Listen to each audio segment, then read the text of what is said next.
What's it like being a dad on a pathless path? That's something I explore in this episode I recorded on my friend Sky King's podcast with another friend, Nat Eliason. The three of us talked about what it's been like being fathers for me and Nat, and how Sky is thinking about it as he plans to become a father over the next year. I thought it was a really fun conversation around what it's like being a parent, perception versus reality, some of the real trade-offs you have to make, and how we're thinking about the hopes and aspirations we have for our kids.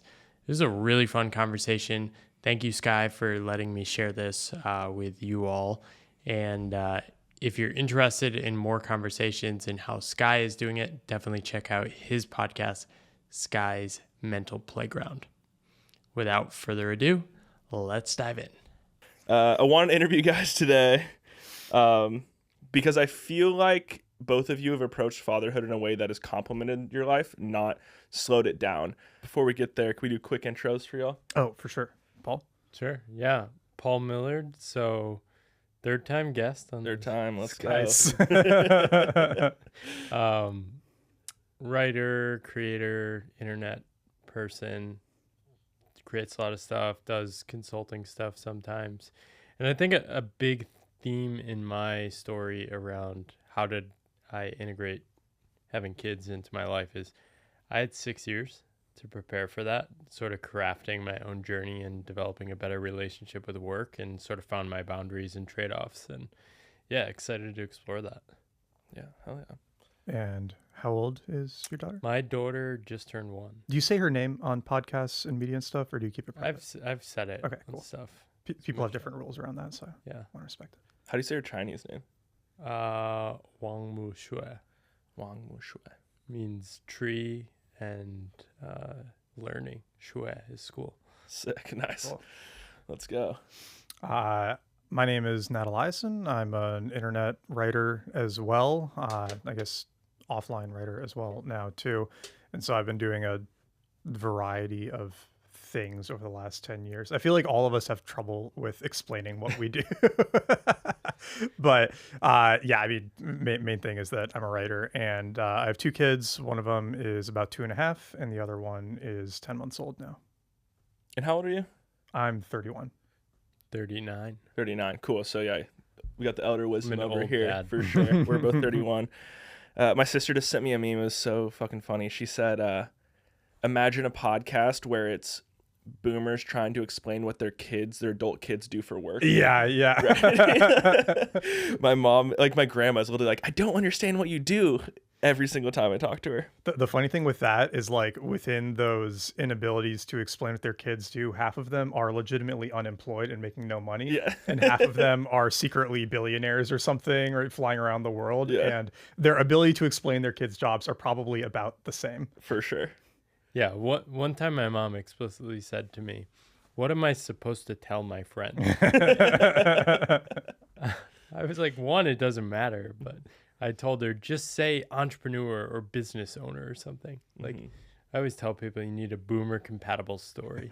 That's why author is good. She can Yeah. say, yeah, he's an author, right? It makes sense. Yeah. What when you guys were preparing to have kids, what was the worst advice that you got, or the advice that has rang the least true? I think it's not the advice, it's the energy of some of the people you talk to. I think there's just some people that are cynical about it. Oh, have fun never sleeping again. It's like that might be factually true that you're going to sleep less, but 2 different people can have completely different experience of that. I slept less and it was incredible. It was awesome. It's a good way of putting it. I'd pretty much mirror that response. It's hard to pick like one individual piece of advice, but definitely the general theme of, oh, this is going to be an impediment, or like it's going to be, a struggle or a bad thing, or it's just like that negative energy, right? That people often jump into, and often around sleep. Sleep is the one that so many people come back to, or socializing, right? People say like, oh, let us know when you come up for air or something, right? And it's sort of consistently, nothing has ever been anywhere near as bad or hard or like frustrating or challenging as I was led to believe going into it. And I always like to caveat that with like we all live non-normal lives, right? I mean, it's a Monday afternoon and we're sitting here doing this at 3 p.m., right? Like most people can't do that. And so the fact that we can removes a lot of the normal, I think, struggles and challenges. But also it's just like none of this stuff is as bad as people say, right? Like getting up at 2 a.m. to feed and change diapers is like tiring, but can also be a bonding experience, right? It's sort of how you look at a lot of these things. It's kind of fun too. It is kind of fun. I feel like in the first few months I was like drunk with love. Yeah. Like I loved those. Angie did not have enough breast milk, so we had to bottle feed, and I felt really lucky that I got to do that. I got to do a lot of like middle of the night things, and I'm just like so happy like feeding this baby. And yeah, we don't have a normal life. I mean, I actually literally wrote with Nat this morning.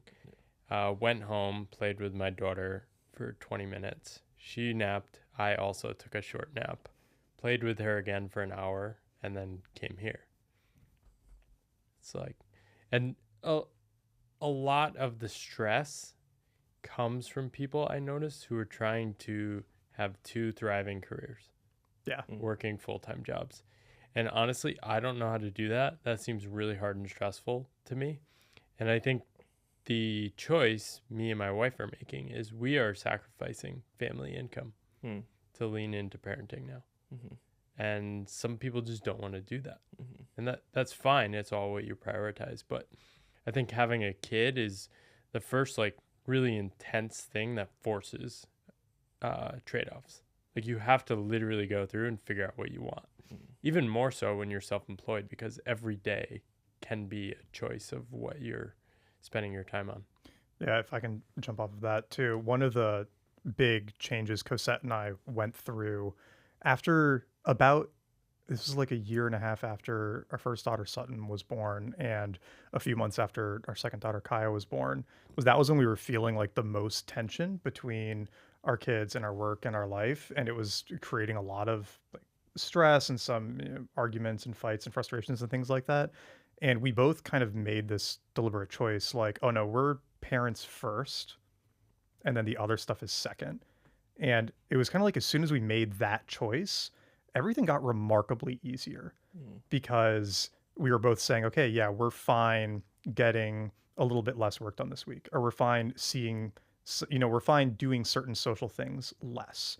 Right, because we're always going to like both be there for bedtime and things like that. And once we made that identity and those priorities really clear, a lot of those other stresses went away. Like I think Paul's right that a lot of the conflicts come from people wanting to have kids and wanting to be good parents, but actually having something else that's a higher priority. And so those two are constantly at odds.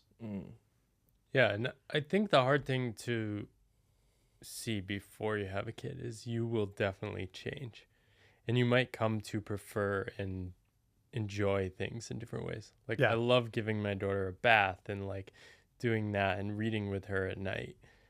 She's also a little sleepy, and that's the only time she'll like cuddle with me. They like stop cuddling with you for a bit. And yeah, the trade-off is I've sort of dropped the ball. I feel the tensions. I feel like I've dropped the ball on some of my friendships. I feel like I've dropped the ball on, I think me and Angie's relationship is like stronger, but we probably haven't spent as much close time together as we used to. But we spent a lot of time together before the kid. And it's just like, you just sort of have to sit with those. And I don't know if they'll ever be like, you'll have it all again. But I think it just changes over time too. Yeah. Like I've never laughed more than I have in the last year of my life. Yeah. You turn into a little fool. Like my entire purpose at like 4 to 5 months, that's when they start reacting to you. It's like I would spend like an hour a day trying to make her laugh. Yeah. Just working on stand-up bits. It's like faces, noises, and from the outside you look like a maniac. And I don't think people fully understand that until they have kids. But yeah, it's so fun. Yeah, it is.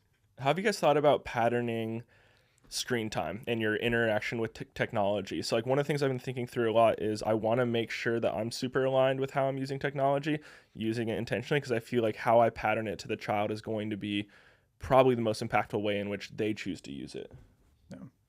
Yeah. It's really, I mean, I'd say we're constantly trying to think about and find the best balance with that. It is hard because both of us have flexible careers, but also sometimes reactive ones, especially for Cosette, because she's a real estate agent. And so she gets these, a couple of days where she might get to spend a ton more time with the kids. And then there might be days where she has to be really on her phone and on email.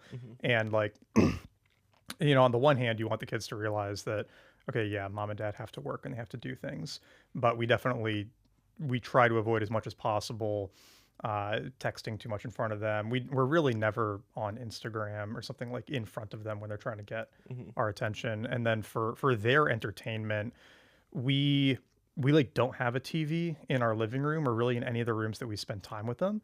And so it's kind of never an option, which has helped a lot because they do discover it eventually, and it really is like crack. I mean, it's So crazy. It's so crazy how well it works. If you need to take a 30-45 minute break from parenting, and like you do, right? Like it happens, and you don't have a family member or a friend who can take the kid, you can put on one of these YouTube shows and they'll just be locked in for 30-45 minutes. And that's a super useful tool to have in your tool belt when you truly need it. But I can also see how it'd be pretty easy to be like, okay, I'm home from work, I want to chill for an hour and a half, throw on YouTube, and then you spend no time with them, right? And I think, and that would be sad to me. But I mean, if you're on a flight, right, like there's nothing else for them to do, right? And like we're all watching movies on flights anyway. Right? I think there's a good balance there. Or if they're sick, or if you're like something crazy going on, it's great for all of those times. There are ways you can use it in really positive ways too. So Sutton was really afraid of big birds. Like we went to the zoo and she got ambushed by a peacock and just was just terrified, and then couldn't be around large birds, was really scared of them.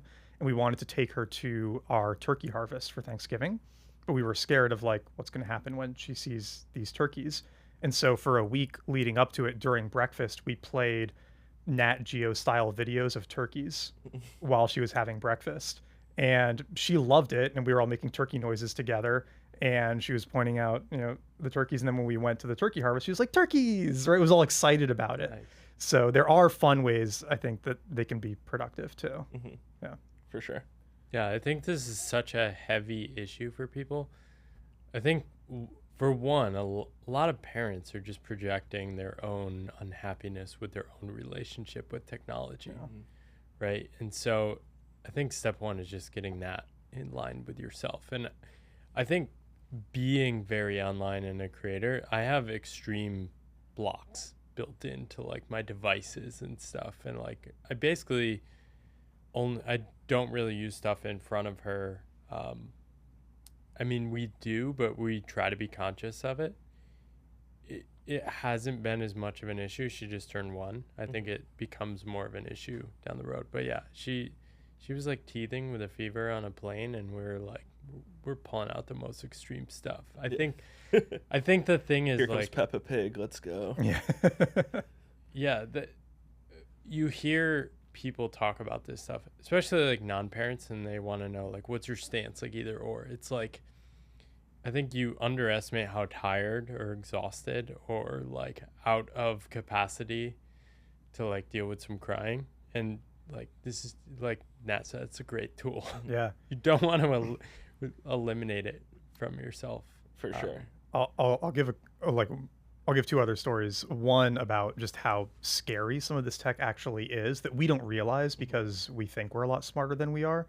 I was just really, really out of it one day. I think I was really sick, and I was watching Sutton and, really tired. And so I was like, okay, screw it. And I pulled out TikTok and I just showed her TikTok.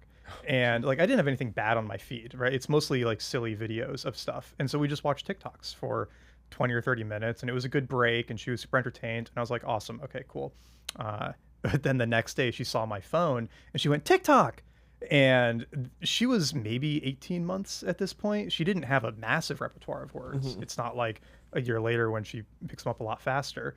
And Then she got mad when I put my phone away. And this was after basically one exposure. And once that happened, I said, okay, this stuff is really, really powerful. And that's what it's doing to us too. And so, yeah, we don't do TikTok anymore. Michelle was sick, and I looked up stuff on Prime, Amazon Prime Video for like kids. I found these Reading Rainbow episodes. They're from the 1980s, and they're so slow. I think a lot of the challenge with the current stuff is it's like extremely optimized for attention. Yeah. Like if you watch Coco Melon, the scenes change every like 1.5 seconds. It's like boom, really boom, boom, fast. boom, boom, boom, boom. Super intense, lots of colors. Reading Rainbow has like no scene changes, it's like slow movement, like really nerdy stuff. It's not optimized at all. And she was still like interested in watching. It was like a good way to like break and chill. That reminds me of how much better I feel, and like no judgment either way, just literally like the feeling I have in my body if I sit and read for 30 minutes or if I sit on like Instagram Reels for 30 minutes. Yeah. It's kind of like video games too. I don't know if you guys ever get this, but like 6 hours into a video game when I'm just trying to get that thing done, like finish that little goal, I feel sick. Like I don't feel that good. Yeah. But when I crush a book for 6 hours, I'm kind of like, oh shit, like I'm living in a different world right now. It's like junk food. Yeah. Right? Tastes great when you're eating it, and then you immediately kind of regret it or feel gross after. Yeah, I think I'm really excited for the insights. Like I feel like children are going to be such a reflection or like a mirror of my own behavior and my own thoughts. Like have you guys had any lessons that your children have taught you? I'm reading this book now. It was recommended by Joe Hudson. I forget it's like hand-to-hand parenting, and it talks about connection, like as a lens to see kids, and just being. It's basically just like be present so you can connect with your kids. I definitely noticed that our daughter is very aware of our presence. And especially now, as she's turning 1, she is so aware if we are tuned into her and connected to ourselves and connected to her. If my head's somewhere else, she can like definitely pick up on that. So I think that's probably one of the biggest lenses I'm thinking about. It's like, how do I connect with her? And it turns out connecting with a baby is a good skill for learning how to connect with everyone. Yeah, my answer is actually really similar. The reason I got more into meditation and stuff over the last year and change was because I was realizing how bad I was at staying tuned in to the baby toddler level of like activity and attention and whatnot. Because if you're used to Twitter, TikTok, email, work, right, and even adult conversations or adult activity TV shows, whatnot, a baby can be kind of boring, right? It's understimulating. And so sometimes, this sounds bad, but sometimes you have to deliberately choose to like remove all other things that could take your attention to be fully present with them. And realizing that I wasn't as good at staying in that space as I wanted to be was what motivated me to figure out how to practice doing it when I was away from them too. Because yeah, to Paul's point, they can tell if you're engaged or not. And I didn't like feeling like I wasn't as engaged as I wanted to be. And so that was a good motivation to level up in that sense. I think there's a lot more conversation about being a parent, especially among men too in our generation. And so the other side of that too is like the guilt of like, am I doing my best, right? This idea of doing your best has gone across our entire culture. It's like, it's how we think about work, but it's also how everyone is thinking about their personal lives and parenting, and like everyone is holding themselves to these extreme standards. So I think you can get in these loops where you're like, I'm not doing my best, like I'm not being present. And like the thing me and Angie talk about is we just take a step back. It's like, okay, maybe we're not transitioning her to like out of bottles soon enough. Like it says 1 year, you have to transition, you have to go to this food. It's like, okay, let's take a step back. There are millions of years of babies. No one before 1980 had the internet. Yeah. Like no one before 1600s had books. And we're all here. We all made it. Yeah. And it's like they figured it out. My friend Austin is always, when I've been asking him as he's had his kid, like, what did you do to prep? And this is just how Austin is in general, though. His name's Austin Floyd. Shout out to Austin. You might know him as Nicholas Tesla, actually, in the crypto world. Oh, yeah. Not to dox you, bro. But he's always like, it's all in you. Like, I didn't read any books. I didn't do any of the things. Like, I didn't even take him to the doctors. Like, I think he said they did 2 doctor's visits. He's like, it's all in you. Just like trust yourself. And like, he has so much confidence in that space. And I feel like I love his confidence and I want that approach. And I'm also like a little bit worried about taking on all the responsibility that comes with that. Well, I think before you have a kid, that's totally normal. It's way easier to feel that when you actually have the kid. Yeah. Because you have like actual information. Yeah. Like you have no idea what it's going to be. Everything's hypothetical completely. I think we were the most like nervous before having our daughter. And then I think things became a lot more obvious and clear. And we sort of find our own groove, our own, we each have our things we're slightly neurotic about, but we learn to like understand what really matters, what doesn't. I mean, we tracked like everything in the first month, tracking like ounces of formula, number of diapers changed. In 3 months, we weren't tracking anything. It's all just like, you're just going with the flow. But I mean, some people are a lot more uptight. Yeah. No, I would pretty much agree with the not over researching beforehand. I think we read one book that I thought was great and that I recommend to people. Oster's Expecting Better. Okay. We read. Same. That was the only book we read. Yeah. It's called Oster's Expecting Better. Emily Oster. Got it. And the book is Expecting Better. Okay. And that one's just good primarily for actually what we're talking about, which is a lot of the stuff that they say you have to do is based on pretty shoddy science and like isn't true in a lot of the rest of the world. It hasn't been true historically, and you can chill out, right? The other one that we read, so we did a birthing center for Sutton, and then we did a home birth for Kaya. And so the other book we read that was really helpful was called The Birthing Partner, which is a book that typically doulas read, but you can just buy it. And that's super useful because it's like, especially as the dad or the birthing partner, like you don't really know what you're doing.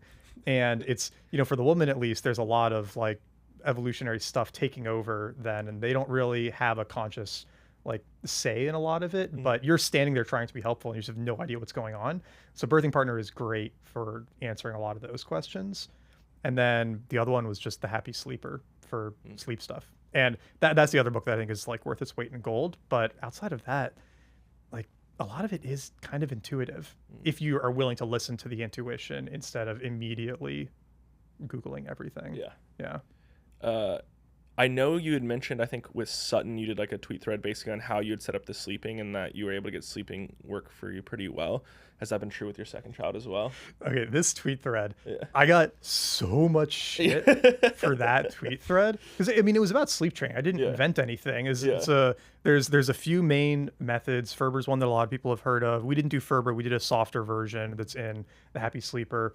But with her, we did it, and we did it at 4.5 months, and within 3 days, she was sleeping from 7 p.m. to 7 a.m., has done it ever since for the last 2 years, has woken us up in the middle of the night once. Okay. We did the exact same thing with our second daughter, 3 days, 7 p.m. to 7 a.m., has not woken us up really since. Like, it works. Awesome. But I got a ton of angry responses to that thread, but then the private messages I got were from all these other people saying, like, one, yeah, we did the same thing and it worked great. And two, the number of messages I've gotten since I posted it from other dads saying like, hey, can you send me that thing again? Or then they do it and it works or whatever. That's been the funny thing with that. It's like the ratio of public hate to private praise is like super disproportionate on that. That's how you know you're striking a nerve. Yeah, exactly. It just gave me hope when I saw that. I was like, oh, sick, cool. There's an answer. I have to worry about that. Dude, it gave me hope too. Yeah. Tiago told me about it because Tiago's the one who turned me on to Tiago Forte Labs, building a second brain. Use code Modern Stoa 20. Yeah, I don't have a code. You can talk yours if you guys want. But he turned me on to that book, and I had the same feeling. I was like, oh my god, like it's possible that we'll actually have like normal sleep again. And yeah, it works. Yeah, sleep training is a terrible phrase. It is. It makes it sound so bad because you can't actually train a child to do anything. You Yeah. can go with like their natural like needs. I think we use Taking Care of Babies, which I think is very similar approach to that book. But she has like an online video course. It's incredible. It was the same thing. It worked within like 3 days. And I think we didn't actively pursue sleep training until about 8 months because our daughter slept really well all the time. And until like 5-6 months anyway, they just sleep when they're tired. Yeah. And the key thing in the early days is waking them up so they don't nap too long during the day. But that is not to sleep train. That is to make sure they get enough calories. Right. And so people miss that point. And then it's the same thing when they're older. It's you want them to get enough calories and stuff during the day. And so we basically went to sleep training as soon as she started getting really grumpy during the day and unhappy. And it wasn't teaching her how to, or it was like teaching her that she could put herself to sleep. But she didn't know how to do that if we were just going to pick her up every time, right? But she was so unhappy during the day that she went from very unhappy to very happy and eating everything during the day. That it's like, oh, she's just a happier baby. Yeah. And every parent wants happier babies. The happiness point is huge because we had the exact same experience with Kaya, where she was just very grumpy around probably like 3 or 4 months and was pretty just like unhappy a lot of the time. And then as soon as we helped her like sleep through the night, it was just a complete personality change. Which is super, super happy all the time, way more chill. But see, this is a funny thing where it's like everybody has different stuff and it can still work, is we never woke them up to eat. Like we only did the first week or so before they had their birth weight back. And then once they had their birth weight back, we never woke them up to eat. So the baby again. loses weight immediately after birth? Yeah, after they're born, they usually lose weight for a few days. And sometimes hospitals won't let you leave until they're back at their birth weight because they want to make sure that they're eating properly and stuff. We just tracked it, I think, every couple of days. Like our midwife came back and weighed her. And then once she was back, once they were both back to birth weight, we just let them sleep as long as they want. But I don't think there's a right answer here. I'm just saying it's like everybody has different methodologies and a lot of them like still work. Yeah, I talked to somebody that has 4 kids too. Yeah. And at 4 kids, you have enough of a sample size. I think the 3rd kid, like, just never slept well, no matter what they did. And so part of it's probably genetic and probably a bit random. It's like so hard to know these things. Like we have an n=1 right now. Yeah. So every story we're telling ourselves about like what's working and why it's working, we're just making stuff up. Yeah. This was the one thing where the naysayer advice or whatnot was actually correct. Yeah. Where our first daughter was an incredible sleeper. She slept 8 hours by the 7th or 8th week or something. And we were just so, oh my God, this is easy. What are people complaining about? And then Kaya did not, just did not sleep well for the first 4 months or whatever. So yeah, it feels like there is a lot of genetic, just randomness. You don't totally know what you're going to get. Did you do the dream feed? Let's see, with Kaya, we actually found with her that it was better to kind of keep her up until 9:30 instead of trying to put her down for a first nap at 7, and then she would sleep from like 9:30 to 5:30, but then she would wake up and then she would be in her normal nap routine.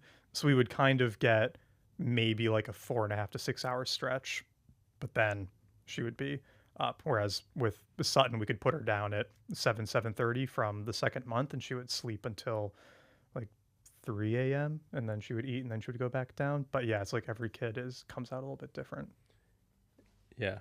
There's so many techniques. Yeah. Are you ready Yeah. for this? I mean, dude. The thing is, like, every day you're getting new information and you're adjusting. Yeah.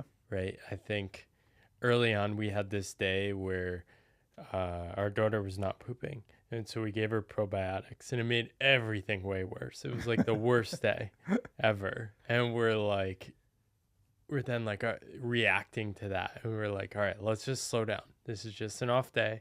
Just go back to the plan, like stick to that. And it's like, it's very much a team sport. Yeah. early on. Like you're doing what's best. Like I think this is the thing. Like I feel like I had stronger opinions about parenting before having kids. Like after having kids, it's such a humbling experience that it's like, man, I think most people are just doing what's best, and maybe they could do things better, but man, people are really just trying. Yeah. The way my parents sleep trained me is they went to bed and they just left me out the TV. And I would like from like literally like a year and a half to 2 years, I would put myself to bed, and I was the worst sleeper my whole life until I think like Sean Stevenson's like sleep book. Then I started like really focusing on sleep health, and now I'm a gangster ass sleeper, getting 90s all the time. At 3 years old, you taught yourself to sleep? At 2 years old, dude. They have like all these stories they think is the funniest shit ever, like stuff like that. They also, I think it was 13 cavities by the age of 3 in like my baby teeth. My dad was feeding me Coke out of a bottle. Oh my gosh. Yeah, somehow we managed, dude. I mean, this is the thing, is if you think about what we all ate growing up, and now people are so obsessed about what their kids eat, they're gonna be okay. Yeah. Soda, trans fat, Yeah. bread, Awful processed wheat, everything. They fed Angie sugar water. Hell yeah, dude. Because that was like the didn't have thing enough you. Yeah. No, they did. That was like the thing you fed them. Yeah. So you do overnight, so they sleep better. I was looking this up the other day just because I was curious, because this is another thing, is that the parenting advice industry has been pretty heavily corrupted by the like products industry. So like diapers are a good one, where like kids used to be potty trained by 18 months, and now it's closer to 3 years because the diaper industry has put out tons of media. Big diaper. It really is. It literally is. Yeah. Sure. And so I was thinking this about formula too, where I was like, okay, wait, what did they do before formula was a thing? And they would just give kids either cow's milk, or if they reacted poorly to cow's milk, they would give them goat's milk. And in the like vast majority of cases, it was fine. Where like some kids, you would need like some supplemental vitamins and things like that to go with it. But for the most part, like that worked. But it's interesting that, you know, and there are obviously some risks attached to that. There's some risks attached with formula too and whatnot, but we don't even like think of that as an option anymore. All right. I guess Mike Newton mentioned he did that recently for his daughter. Which one? For which daughter? Goat's milk. Goat's milk. Yeah, Yeah, goat's milk. Yeah, he had to go pick up some goat's milk and like had that delivered when we were at Nick's event that I think we were all at this week. Oh yeah. Yeah. Speaking of that, Chris from All the Hacks. His name's Chris, yeah. Chris Hutchins. Yeah. Chris, he sent me this document because he did a service where from weeks 4 to 8, you can get like an auntie from like Korea to come live in your house and like take care of your wife and cook all your food and stuff. That sounds fucking awesome. Did you guys do either of those things? No, this is a very normal thing in Taiwan. So in Taiwan, I forget the Chinese name, but it's basically month after it's called. And you go live in these special homes, and they basically help you take care of the baby. I think from an American perspective, it probably feels very intrusive.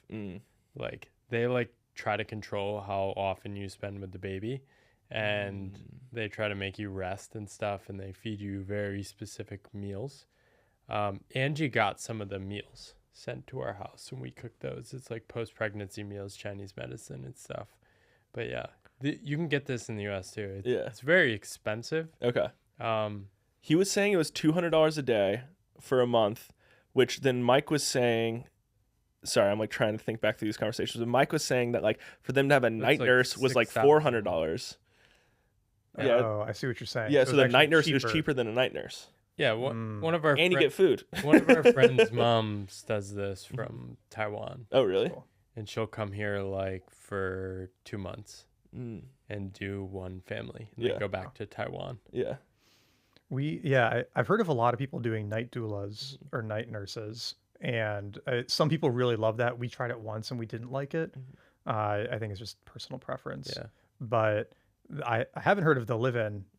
I mean, especially somebody coming from one of those Asian countries where they take it so seriously. Yeah. It could be pretty awesome if you have a good fit with someone. I think like we would not have gotten along with somebody moderating, you know, what we eat and how long we hang out with the baby. I think also, I mean, Cosette and I were pretty unusual in the fact that we were like having people over the day after, or like going out to coffee and restaurants within a week and stuff. And I think one of those people would have like flipped their lid if we had done that. For sure.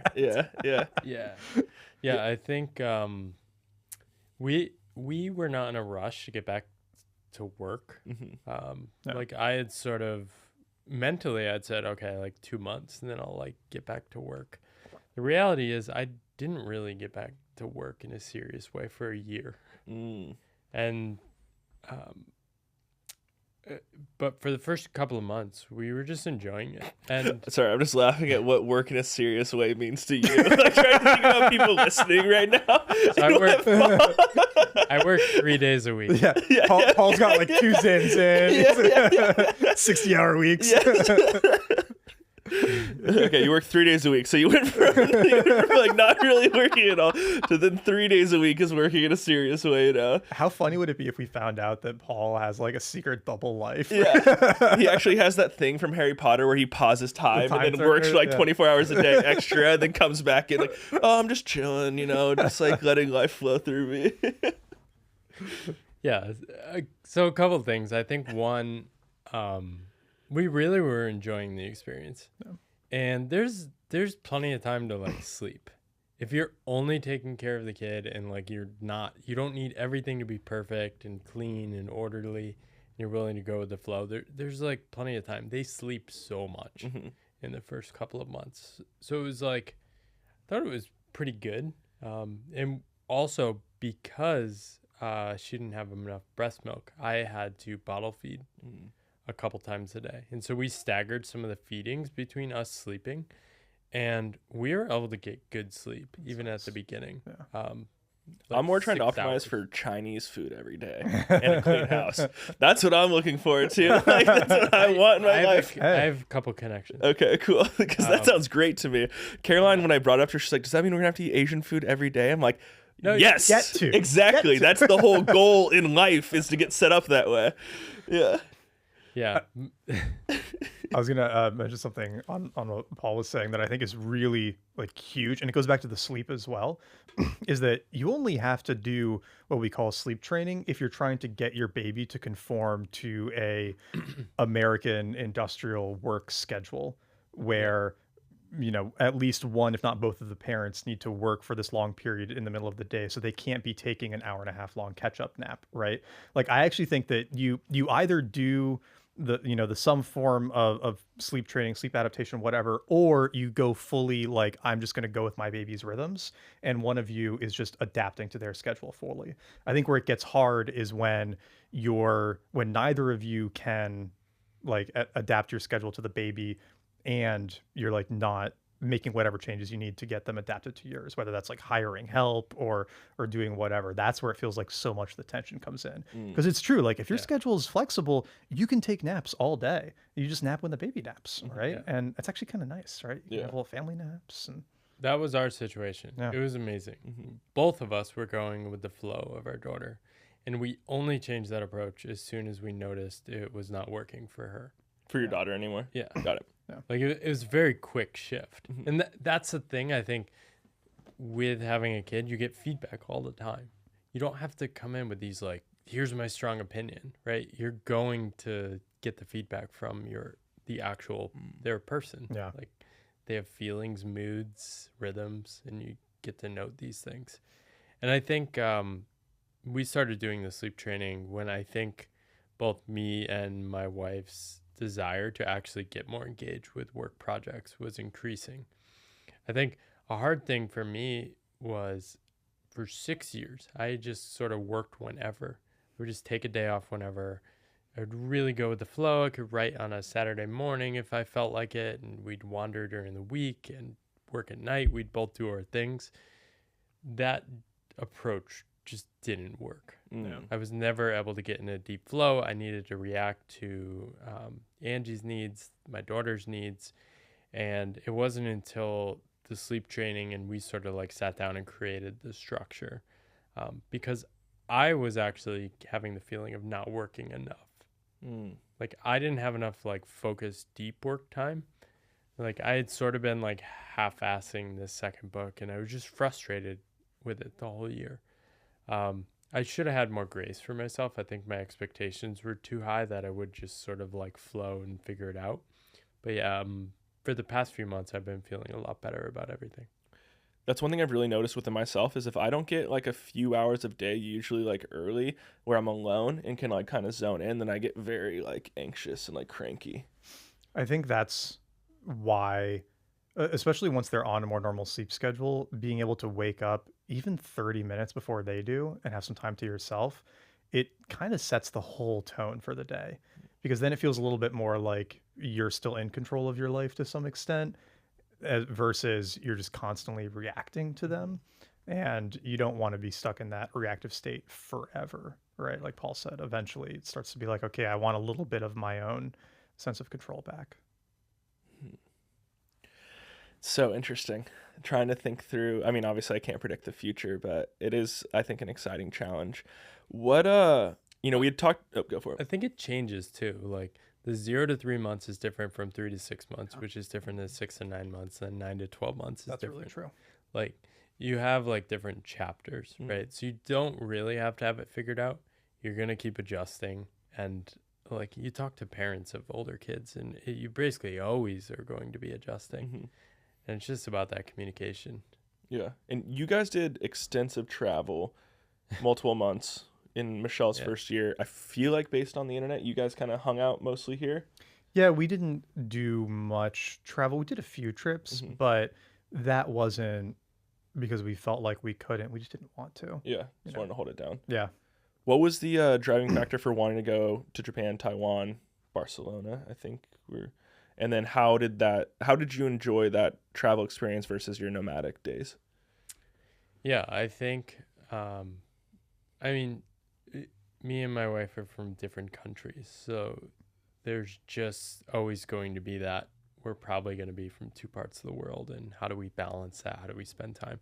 I think what we found in the first 3 months was that, oh, wow, this is not as crazy as we thought. The first 3 months of Michelle being born, or the first 3 months of travel? After she was born. Got it, okay. And she was sleeping really well, eating really well. She was very happy. And we had sort of found a rhythm that worked. And we were going to go to Taiwan for maybe a month. And we said, why not just go for 3 months? And our schedule allows that because I can work from anywhere. So going for 3 months or 1 month is basically the same thing. And like Texas summer, so it was like, why not? Yeah. Then we were in Taiwan. We're like, well, why not just throw a month in Spain at the end of that? And I think that's where it got challenging, because that's when her sleep started shifting.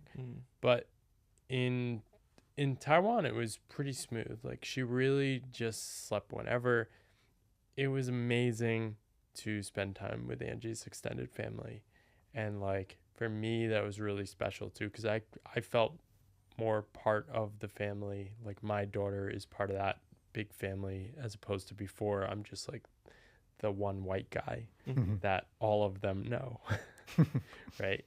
And I'm really glad we went. But one of the mistakes we made is we moved around too much.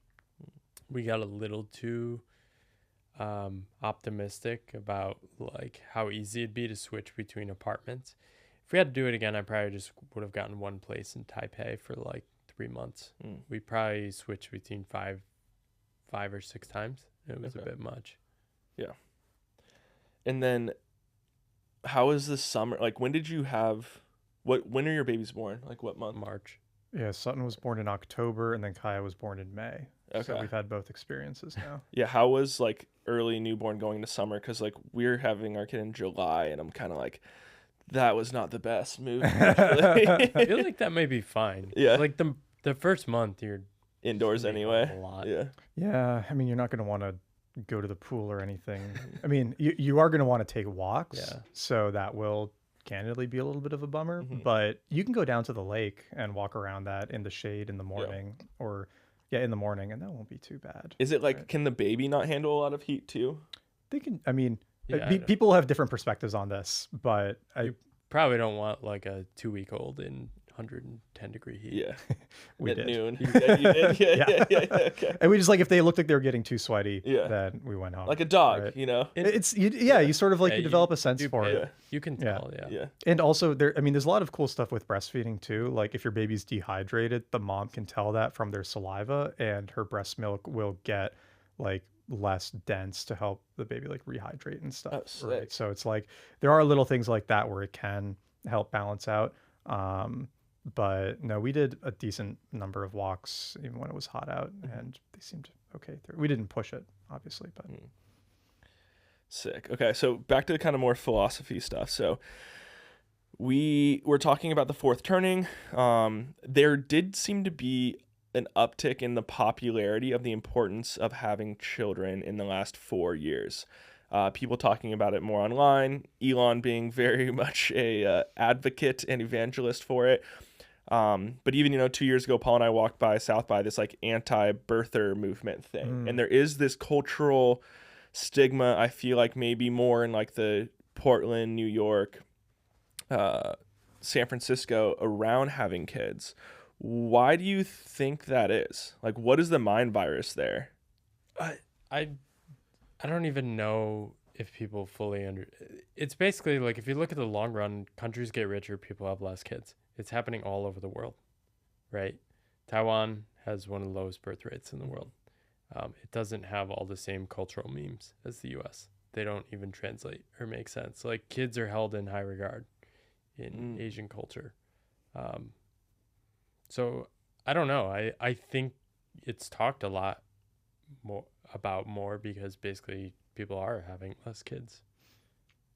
yeah, I guess my cynical view of it is that as people get wealthier, they start to prioritize work and wealth more, and kids do ultimately detract from that, right? Like, Yeah. if the thing that you grow up being told is really important is to get the highest paying job possible and make as much money as possible, have the successful career, then that's what you're going to prioritize.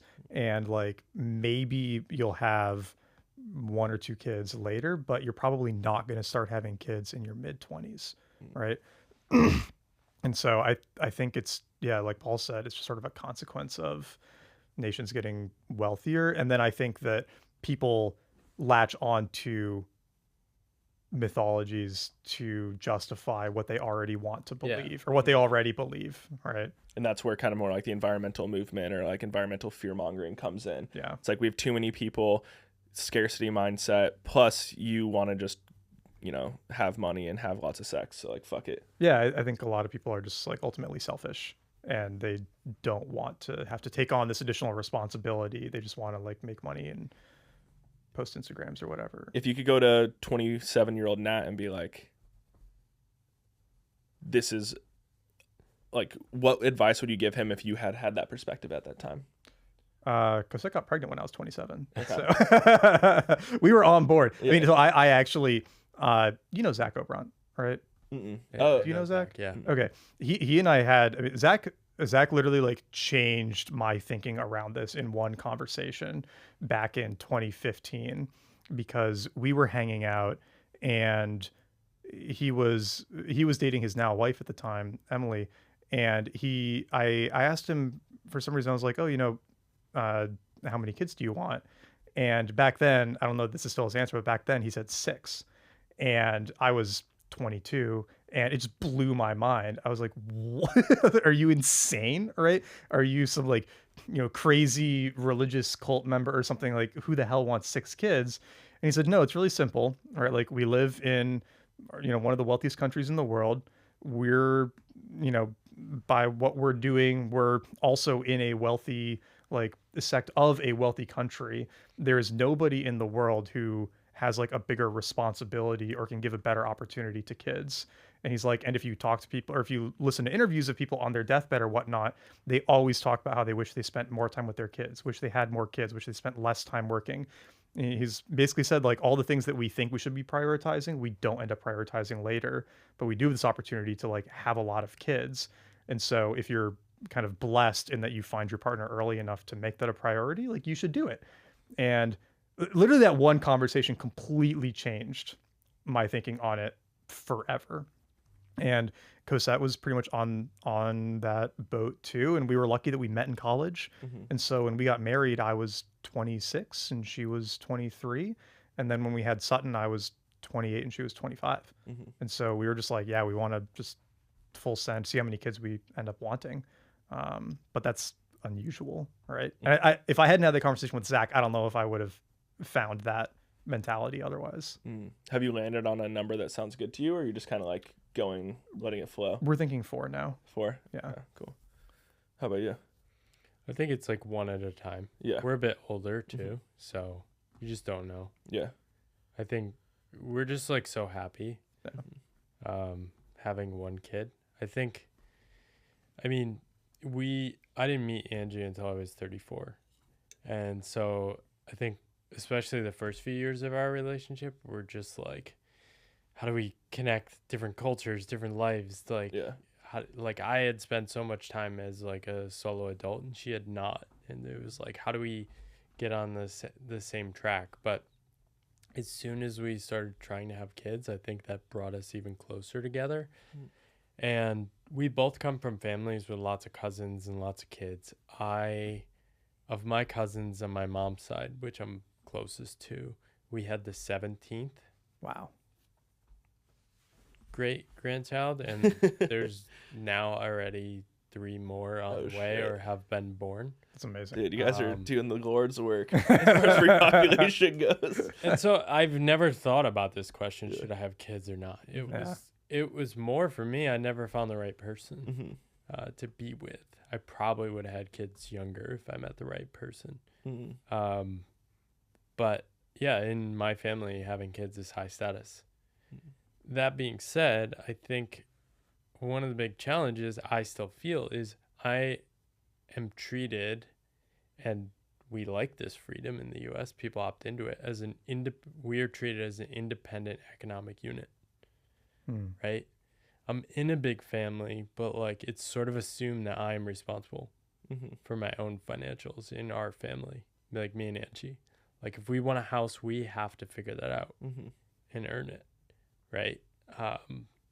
It's like, even if people in my family had money to support me, like they wouldn't. It's very like New England, figure it out on your own, sort of like American, like if you want a house, you should work more.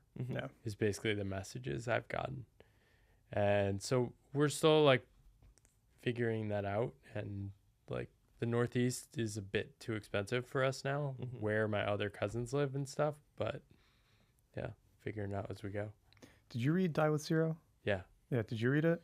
No, but Chris has been hanging out with that dude a lot, so I'm getting a lot of it through osmosis. It's good. I'm getting a lot of osmosis. It's inspired me to spend more money. Yeah, that's one of the few business books that actually changed, like somewhat permanently, how I think about things. And he makes that point really well in the book, that the American wealth model is just awful for encouraging families and having kids, because the period of your life where you need money the most is like right now. Yeah, late 20s through your 30s and maybe into your early 40s, when you're having kids and your career is getting off the ground. It's like the highest cost part of your life and the lowest income. So it's super stressful. And if you are trying to bring kids into that, I mean, it's like if Cosette and I, so that Cosette and I can both have full-time jobs, we're spending almost $60K a year on childcare. Yeah. I mean, that's insane, right? But we, don't have a family member in the area who could watch them. And like, that's just sort of what it takes, right? And so most people can't do that, right? Yeah. But does that include like a nanny or daycare, or how does that look? We have a 9 to 5 nanny during the week, and then we have preschool for Sutton. Okay. So yeah, it has you a lot guys of money. are a bit younger, so you want to prioritize your career too. Totally. Yeah. And so if you don't, it's like if you leave everything to your kids in your will, then they get it when they're 50, which is when they need the money the least. Yeah. Right. Probably 70. Yeah, or maybe 60 or 70 at this only point. 24 years older. Yeah, there you go. Right. Yeah. So it is this kind of funny thing where not only are we like these atomic units spread around the country, so we don't have the in-person help, there's also not this kind of like financial flow as well usually, which adds a huge stress for people having kids. It's actually different in Asia, which has been really interesting to receive gifts. We received a pretty out of the blue, like pretty sizable, like not that much, I think like 20 grand equivalent from our in-laws.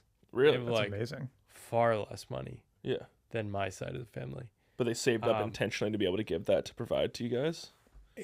Well, it's like, have you ever you've been to like a Chinese New Year, right? Mm-hmm. You give people cash in envelopes, and there's many events when there's like an exchange of cash. And essentially there's sort of just a flow of money in a more explicit, tangible way. I think in some ways money is taboo in the US, and we're afraid to like explicitly give people money. Like we will literally give somebody a worthless gift card we know they won't spend instead of giving them cash. Right? I know for our wedding you just gave cash, and I was like, fuck yeah, dude. And a gift card though, Fukumoto. That was fire. If I knew you'd use that. But and so that is not 100% just for us to use. There's a deeper like, oh, you're going to support us when we visit in the US. You'll pay for everything, right? And there's more of this like connective feeling, I feel, with that side of the family. And we definitely have that when we're like physically with my side of the family, but it's more like this deep American, like you want it, you earn it mindset, right? Whereas maybe this could just be because Taiwan's a bit poorer and the economy's been stagnant for 10, 15 years, right? It is interesting, though, on that point. Like in the U.S., you'll hear a lot about what parents will spend on college or even on a wedding, but not what their like baby grant to their kids will be. Yeah. Right? Because like you definitely hear a lot of situations where parents will spend, 50 or 100 grand or something on a wedding, but maybe a lot of parents do this and I don't know it, but you pretty rarely hear somebody say, oh yeah, when our first kid was born, my parents gave us a check for, Yeah, that's like when you need the money too. Yeah. It's like they'll give you money toward their college fund. Right? Yeah. And I'm like, we could use the money. The college fund is an interesting topic too. I don't know how much you guys have thought about this, but we're not doing a 529. Yeah. Just because I have no idea what that is going to look like in for sure 16 years. And it's hard to imagine that it's hard to imagine that it could possibly continue the way it's been continuing. I feel like there's no way. Yeah. Well, Tiago did the math on this and he shared it online. He said that if you want to be able to give your kids a full ride, then based on the current projected increases in college tuition, you need to put away something like $18K a month into a 529. Like from birth? From the day they're born. Oh my God. Dude, that's insane. Like I got in a huge argument with Caroline's brother when we were in Scotland because he was like, my niece and nephews are going to be educated. And I was like, bruh, I'm not saying they're not going to be educated, but college seems retarded. Like it's really, it's pretty unjustifiable. Books are cheap as fuck. Yeah, exactly. It's like, dude, and just, I felt like my college experience was like, and it was a very small, private, cool school where I learned a lot.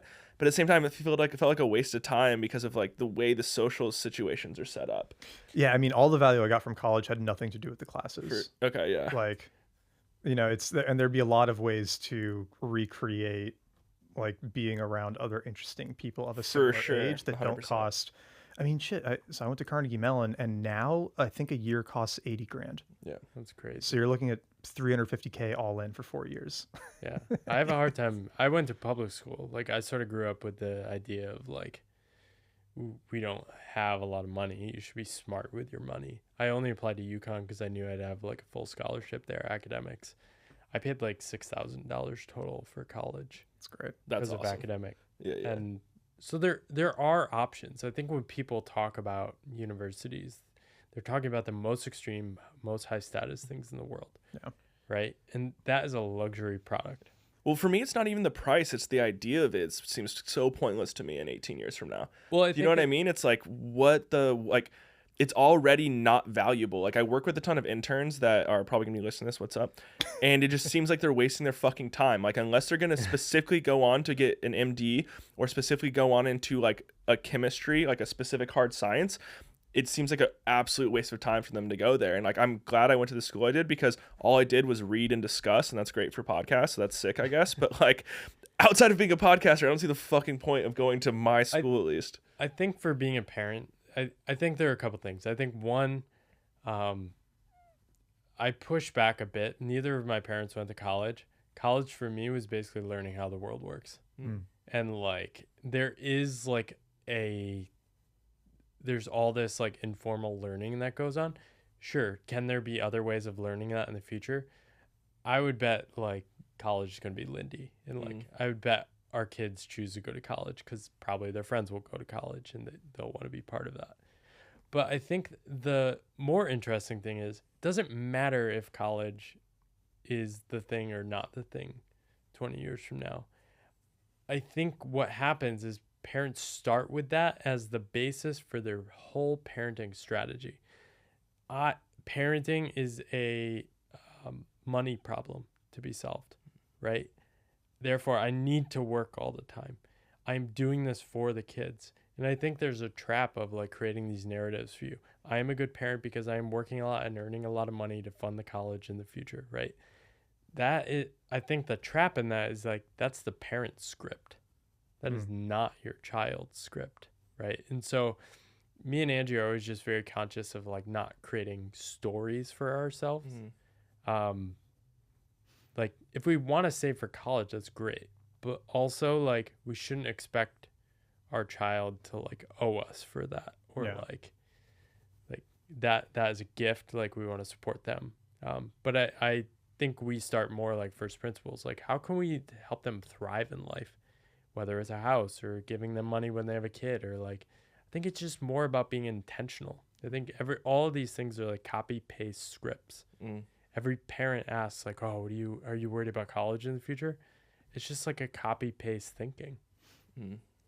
That point about not getting wedded to a certain path for them is really good because it's like in my own experience, so much of my conflict with my parents came from them having this set path that I was supposed to follow, and then me not liking it and not fitting in with it at all and wanting to deviate from it and not feeling like that was an option or that was supported or anything. And so it created just like all of this unnecessary conflict. And yeah, if you expect your kid to follow one, set thing, you are going to be very disappointed or the kid is going to be like an anxious wreck because they're just always performing for you, right? Or both, right? Yeah, I think that's something I think about a lot. And maybe all of us have had that. We're sort of like weirdos doing internet stuff, right? And when you take these paths, you face criticism from your parents, right? And they don't accept you and they don't feel comfortable. Not because they don't support you, but because you trigger their insecurities, right? And it's like your dad was probably on the far other end of the working spectrum. in pharma was their confusion. Like, what the fuck are you doing, Sky? Like, this is the wrong path. Like when I came down here to be a weirdo, they're like, okay, cool. But It's better. But yeah, it's like, I think like parenting's a slow process. Like, am I worried about college? No. Like I'm worried about like giving her fun stuff to do in her 13th month right now. Yeah. It's like, we're just taking it week by week, month by month. Yeah. And like, I think, it's not worth getting super stressed about. And honestly, like we just don't have the extra resources to be thinking about saving a ton for like private colleges. If people have that, great. But like we're trading that off right now. Yeah. We're being more present. We're saying like we want to spend more time with our daughter.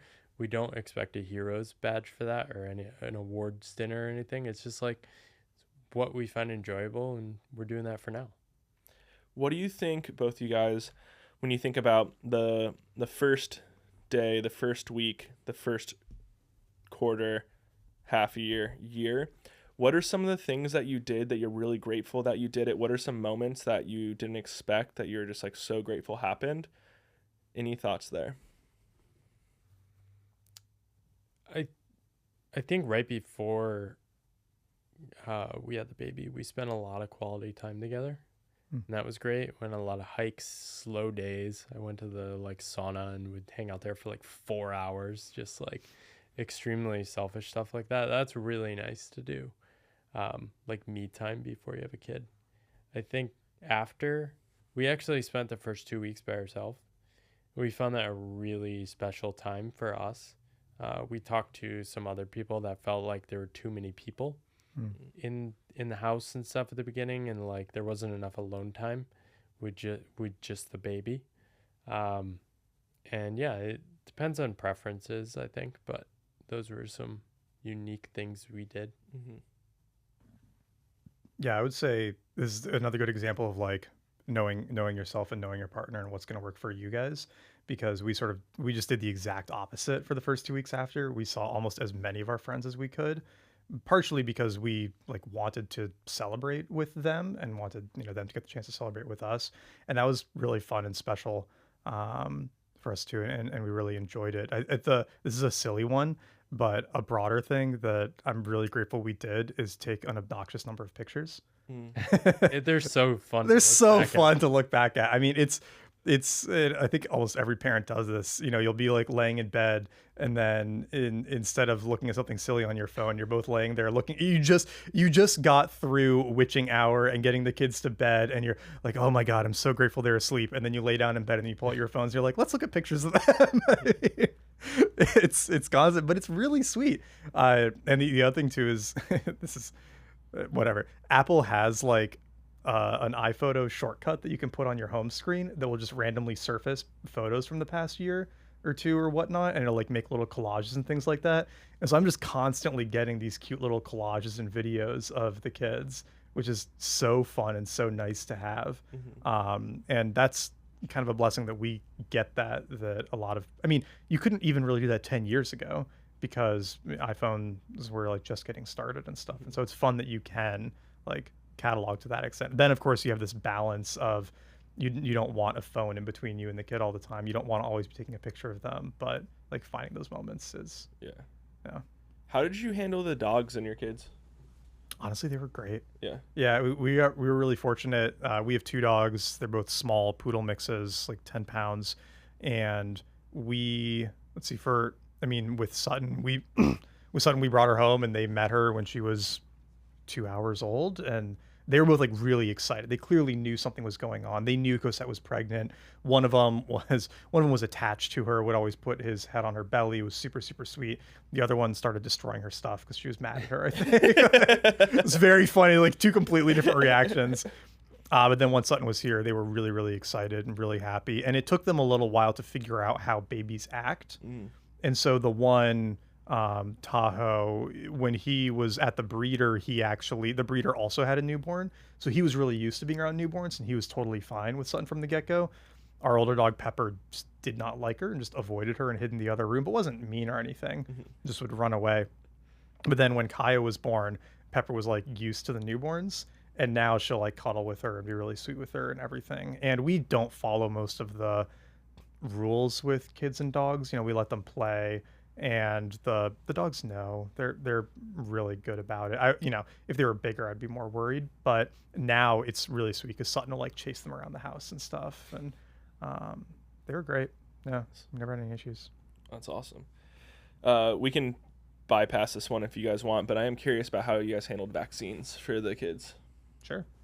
Yeah, I mean, I did a pretty significant amount of research. Like, I basically tried to red pill myself as much as possible being anti-vax, and I couldn't do it.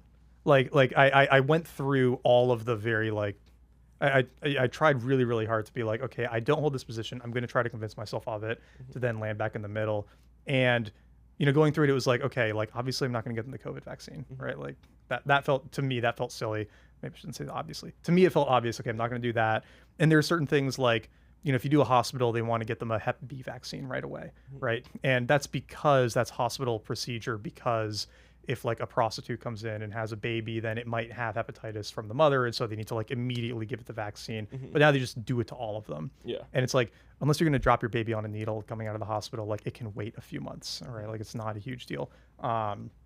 So, and we obviously didn't do that right away because we were in a birthing center and at home too. So we ended up mostly doing the normal schedule and just opting out of stuff like flu and COVID and things like that. But the non-vaccine vaccines. Yeah, exactly. Yeah. Because I mean, yeah, it's like I mean, if you look at like history books and stuff for when there's really bad measles or polio or anything, it's like it's pretty bad, right? And like it's definitely not as big of a concern as the scare media or whatever wants to make it out to be, but also I couldn't justify the risks of taking it being nearly as high.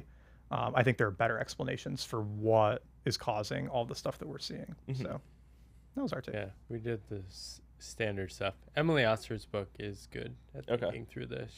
There's like a few things you can like opt out of. She's like, yeah, it probably doesn't matter either way. And you can do delayed schedules too. Like, I think that's pretty justifiable if that's something that families want to do.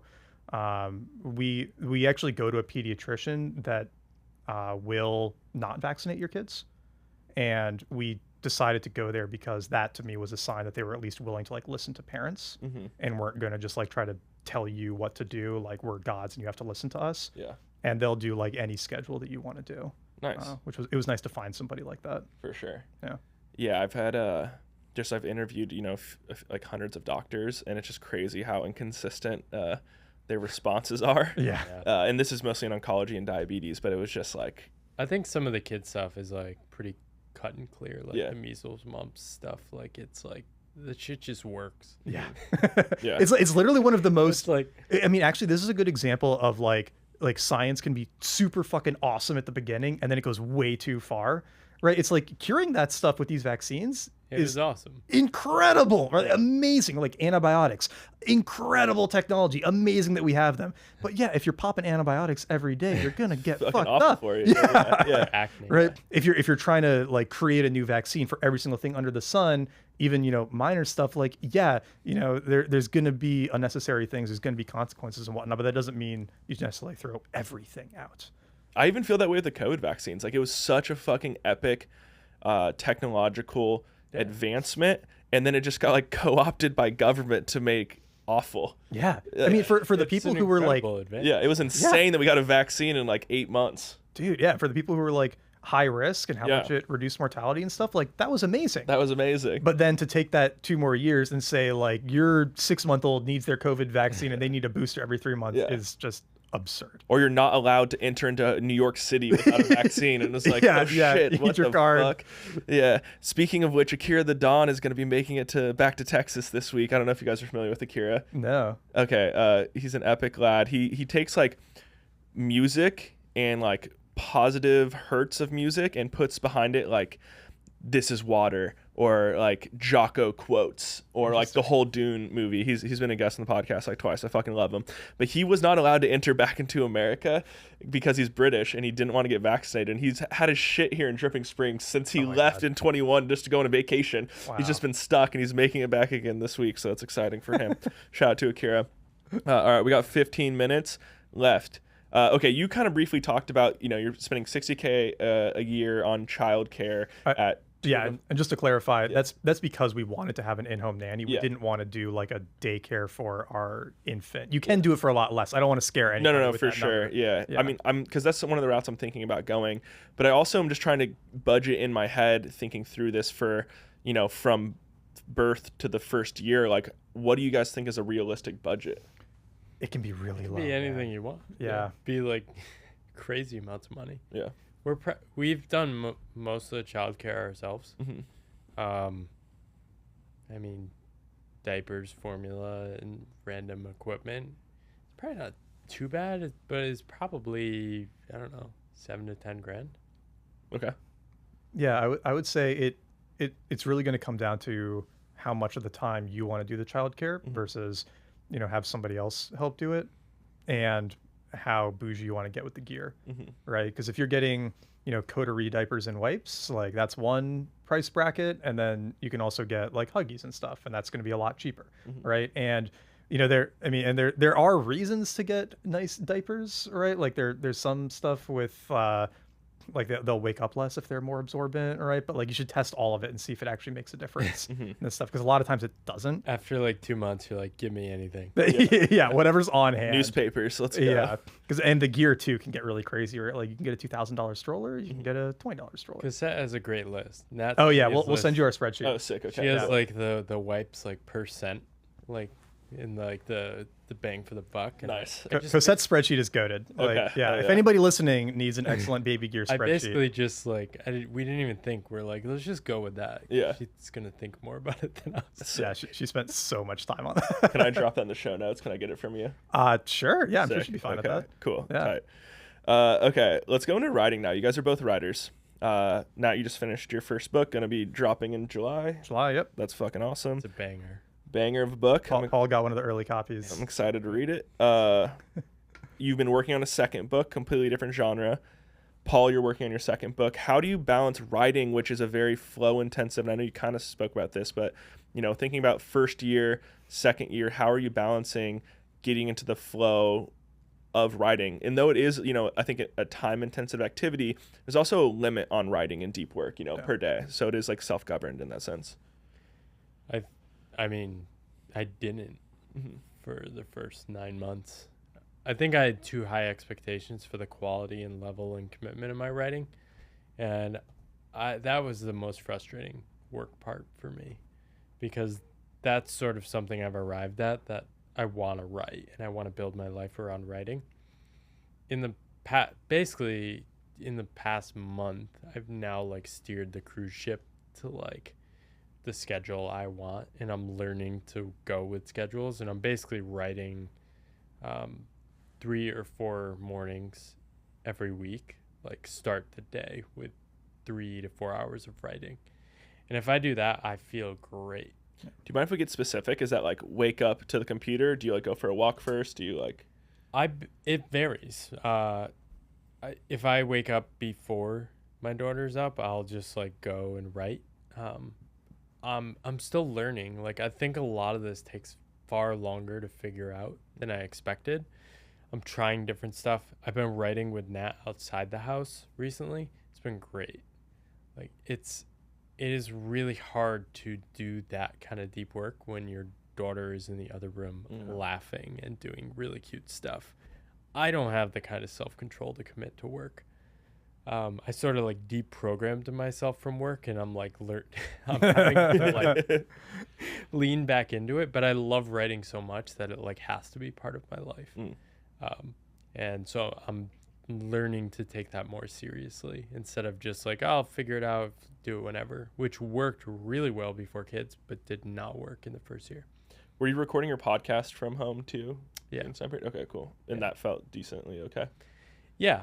That I haven't done it super consistent, but yeah, I've been doing that at home. I love those conversations. And before I had a kid, I hired an editor too, so it made it super easy. Yeah. Yeah, like Paul said, it's sort of a long journey figuring it out. And when Sutton was born, I wasn't working on the book yet. And so I wasn't doing a lot of writing for those first 9 months. And then I started trying to figure it out about when she was 9 months old, and had been probably spent the next year and change trying to figure it out, and only got to a really good rhythm, I think 6, 7, 8 months ago. And the first insight was what Paul said, which was having a set time that I leave the house and go do it somewhere else. That was the first huge unlock. And it sounds kind of obvious when I say it, but putting it on the calendar and so Cosette knew and everything, that it was for these 3 hours, I'm going to be gone and, effectively unreachable. Ideally, obviously something comes up, you're reachable, and I would do it in the morning too, where, once our nanny got there and she took over with Sutton, I would go to a coffee shop and be there from 9 until 12:30 or whatever, and then I'd come back for lunch and then be around to help in the afternoon, and that was super helpful. And then now I sort of took that to the next level, and I got an actual office space, and so now after our nanny gets in, I'll leave and I'll try to do the first 3 hours as dedicated writing time, still in a coffee shop because I find that helps me. And then around 12:31, I'll go into the office and have lunch and do other tasks from there. Because yeah, it's if you can hear your baby laughing in the other room, you want to go play. If you hear him crying, you want to go help. You go to do one of those things, then you end up hanging out for 30-40 minutes, and then you're sort of broken out of the flow and you got to get back into it. And it's really, really hard. I really struggle with that. I feel the moment I interact with a human, any human, it's I really struggle to get back into focus again. From the day, as soon as I go work out, it's the rest of the day, it's a lot less settled in my mind. Yeah, and I think just give yourself grace and time to figure it out. Yeah. It took me a lot longer. I just had this idea that I have very good control over my life now. I know how it works. I was so good at working from home. Now it's I'm like re-humbled. Yeah. And solving the puzzle, and we're adapting. Like me and Angie are actually shifting our schedule this week. So she was doing 2 days, I was doing 3 days. Sort of like I get 9 to 5, she gets 9 to 5. But she's working on a book too, but she's finding she goes too hard on the full day. So we're going to do a trial of like I do a half day, she does a half day, which might actually be better because taking care of a 1-year-old for an entire day is a lot. Yeah. Yeah, it's tiring. It's way harder than writing. Yeah. Yeah, half days are kind of nice. That's what we did Yeah. last week during spring nice. break, where like some days we just both took the whole morning off or something. But if one of us needed to get work done, the other one would just take Sutton for the half day and the other one would work. And it was nice. It's honestly, it's like as long as you can keep that schedule going, it's a pretty sweet balance. And this is the other thing too. I'm sure you've had this experience. You have no idea how productive you can be until you have a kid and you have a much more finite amount of time to get stuff done. It's like I thought I was pretty productive before, but now when I actually have those time boxes, it's like, no, that stuff is getting done. Yeah. Because I want to get back to hanging out with them, or I don't want to have to be thinking about this later. I don't want to have to, do this at 9 o'clock after like bedtime and everything is done. All right. You just get it done. That's pretty helpful. Yeah. That's amazing. Any parting wisdom, guys? Thank you so much for all your thoughts. I've learned a lot. This was very helpful. I would say just don't worry too much. You enjoy kids. Like I've seen you around kids. I feel like that's the biggest thing. If you like kids, you're going to find a lot of joy in it. Yeah. Mine I would maybe steal from Emily Hoster, which is basically like, if you're this worried about it, you're going to be fine. Yeah. Yeah. Yeah. If you're thinking about it this much, you don't have anything to worry about. 100 years ago, they were not that worried. For sure. Yeah. They were like, well, it might die anyway. Does it have food? Cool. Right. Yeah. I literally was like, I'm just going to outsource all of the things that I want to know to this episode. So I haven't really been thinking about it this much. Like, I haven't looked at books and stuff. Like, Caroline's like deep into TikTok of babies. And I'm just kind of like, I'm going to let you exist in that world. Avoid that Okay, stuff. yeah. Half This of would that is, actually like, be a fake. pretty serious advice is don't get on parenting TikTok and Instagram. It is toxic. You'll be like freaked out about everything. Like anything the baby does, you'll think is a sign that it has like, autism or an infection or like something. And you're just so in your head. Like, I would so definitely much avoid that nonsense stuff. on there too. It's like if you press them in the hand like this, they'll poop. Yeah. And you're like, then as a parent, you're like, well, I mean, we should try it. Yeah, for sure. Yeah. Then you're there like an idiot. We're like, oh god, this. It's is so good. It's stupid. good as a search engine. Yeah. If you're having a specific problem and you need an example, like it's great for that. But getting in the feed and just letting anything come at you, man. Oh my god. Yeah. That's one of our last OBGYN appointment. I was like, because she had kind of gotten nervous about something, and I was like, can you just tell us exactly what we need to be worried about right now at this point? Because then we'll know to call you or not. You know what I mean? Like, let's just focus on that for now. Sweet. Thank you guys so much. Where can people find more stuff? Probably Twitter at Nataliason, NATELIASON is the best spot. And I guess pre-order Crypto Confidential. That'll be out in July. Oh yeah. Paul Millard, one of the two on the internet, not the Canadian one, but that or pathlesspath.com. Amazing. Thank you guys for your attention. Peace. Thank you. Sweet. Boom.